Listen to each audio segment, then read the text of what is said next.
Live from the world's capital markets, here are the latest financial headlines brought to you by News Factory.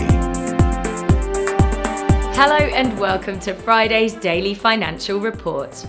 The last session saw the dollar fall 0.4% against the yen. The ROC is giving a negative signal, going against our overall technical analysis. The Bitcoin-dollar pair skyrocketed 5.7% in the last session. The CCI is giving a positive signal. The gold-dollar pair skyrocketed 1.6% in the last session. The stochastic RSI is giving a positive signal. The oil gained 0.4% against the dollar in the last session. The ultimate oscillator is giving a negative signal. And now let's hear what our chief analyst picked up for us today.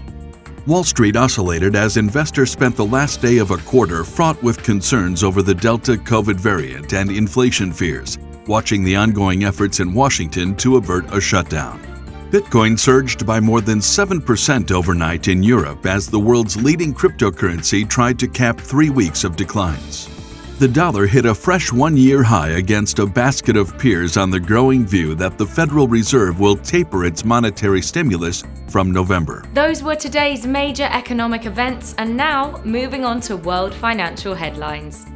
The U.S. ISM Manufacturing PMI will be released at 1400 GMT. The UK's Market Manufacturing PMI at 0830 GMT. The Eurozone's Consumer Price Index at 0900 GMT.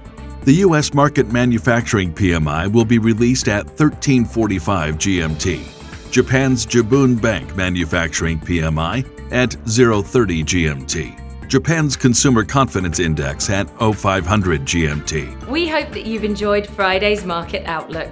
On behalf of all of us here, we wish you a productive trading day.